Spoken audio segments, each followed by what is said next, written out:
A storm is gathering over global trade. In August 2025, the United States, under former President Donald Trump, imposed heavy tariffs up to 50% on Indian goods. The US accused India of buying Russian oil and reselling it for profit. This move shocked the international community and escalated economic tensions between two major democracies. India responded swiftly, calling the tariffs unfair and a direct challenge to its economic sovereignty. The strong reaction from New Delhi signaled a major confrontation ahead. The world watched as India prepared to retaliate. This dispute tapped into deep national pride in India, transforming a trade issue into a matter of identity. The tariffs, effective August 27, 2025, marked a new chapter in US-India relations. Importers and exporters felt the immediate impact, but the consequences threatened global supply chains. Businesses faced uncertainty as the standoff began to ripple worldwide. The conflict quickly moved beyond policy, stirring public sentiment and sparking a nationwide movement. Indian leaders framed the dispute as a fight for self-respect. The economic standoff was no longer just about goods. It was about national dignity. The world braced for the fallout as the trade war officially began. Companies operating in India faced a volatile environment. The dispute threatened decades-old business ties. The stage was set for a prolonged and unpredictable conflict. The effects were already being felt across the globe.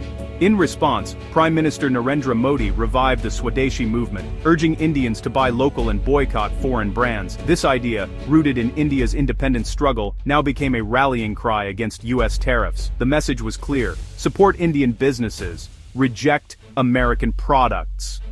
The Swadeshi campaign quickly gained momentum, igniting anti-American sentiment nationwide. Major US brands, McDonald's, Pepsi, Coca-Cola, Apple, Amazon, became prime targets. Social media and WhatsApp amplified the boycott, turning it into a viral movement. Influential figures like yoga guru Ramdev urged millions to shun American fast food and drinks. His call made the boycott a moral and cultural crusade for many. Graphics titled, "Boycott Foreign Food Chains" featuring US logos went viral, making every purchase a political act. The campaign framed buying Indian as patriotic, asking citizens to choose between supporting their country or foreign corporations. The movement's simplicity and emotional appeal fueled its rapid spread. The boycott was no longer just economic, it was personal. Every consumer choice became a statement of national pride. The Swadeshi call united people across regions and backgrounds. The campaign's reach extended from city streets to rural villages. The movement had transformed a trade dispute into a nationwide cause. Indian companies seized the Swadeshi wave as a business opportunity. They launched bold campaigns tapping into the buy local sentiment. Dabur, a major consumer goods giant, ran ads with the tagline, "Born there, not here," a direct jab at US rival Colgate. The message: choose Indian products as an act of patriotism. Amul, India's beloved dairy cooperative, used its iconic cartoons to promote made-in-India goods and celebrate local enterprise. These campaigns made supporting Indian brands feel joyful and meaningful. The Swadeshi Jagran Manch, linked to Modi's party, organized rallies and distributed lists of Indian alternatives to US products. Social media, advertising, and grassroots organizing created a powerful ecosystem. Indian brands positioned themselves as champions of the economy and national pride. The movement gave consumers practical ways to join the boycott. US brands faced mounting pressure as Indian competitors gained ground. The buy local push became both a marketing strategy and a political statement.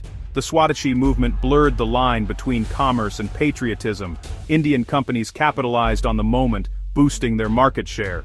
The campaign's success showed the power of aligning business with national sentiment. The economic landscape was shifting rapidly in favor of homegrown brands. McDonald's, with its golden arches, became the boycott's most visible target. Once a symbol of Western aspiration, it now represented American economic power. Boycott graphics prominently featured its logo, making it a lightning rod for protest. McDonald's Indian operator Westlife Foodworld had seen steady growth and local adaptation. No beef, menu tailored for Indian tastes. Yet the Swadeshi movement ignored these efforts, focusing solely on the brand's American origins. Years of careful brand building were suddenly at risk. The company faced a dilemma. Its global identity had become a liability. The golden arches, once a sign of modernity, now symbolized foreign dominance. The boycott threatened to undo McDonald's success in India. The company had to navigate a political storm to protect its investment. Local adaptation was no longer enough to shield it from backlash. The brand's future in India was uncertain. The movement showed no signs of slowing. McDonald's faced a critical test of resilience and strategy. The stakes had never been higher for the Golden Arches. The trade war's impact extended far beyond McDonald's. American giants like PepsiCo, Meta, Google, Apple, and Starbucks faced major risks. PepsiCo's billion-dollar Indian business and heavy investments were suddenly vulnerable. Meta's WhatsApp and Facebook, with hundreds of millions of Indian users, faced calls for local alternatives. Indian tech leaders urged the creation of homegrown platforms, threatening U.S. tech dominance. Apple and Starbucks, once aspirational, risked losing their appeal amid rising nationalism. Domino's Pizza, with more outlets in India than anywhere outside the US, also became a target despite local menu adaptations. The buy local movement threatened to erode years of brand loyalty. American companies found their deep integration in India had become a double-edged sword. The perception of US brands shifted from desirable to foreign and unwelcome. The fast food and tech sectors were especially exposed. The boycott's reach was broad, affecting both premium and everyday brands. The political climate put billions in investments at risk. The fallout could reshape India's consumer landscape for years.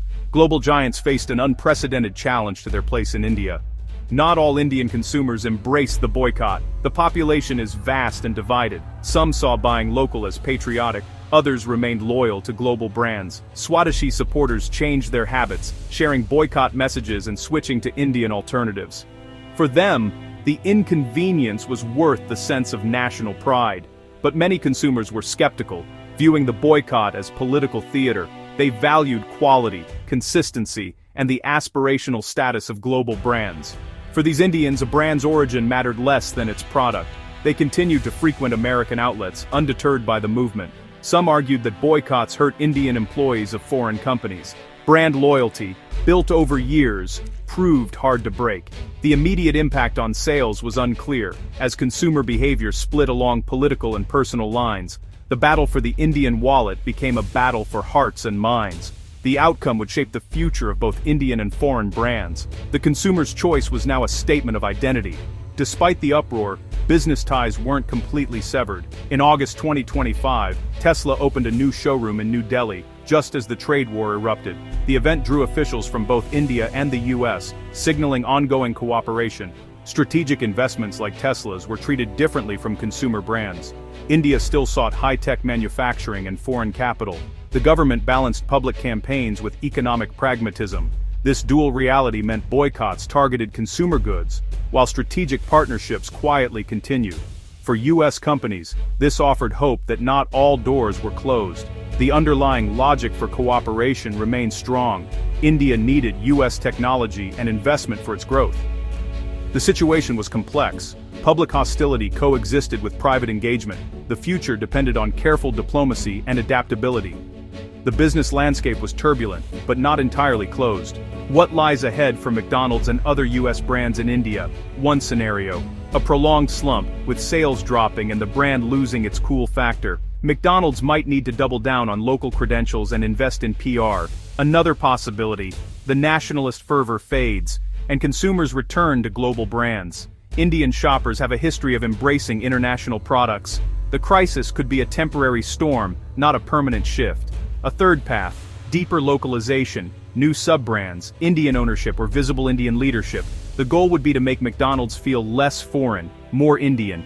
This strategy would be costly but might be necessary. Ultimately, the fate of US brands depends on politics and business.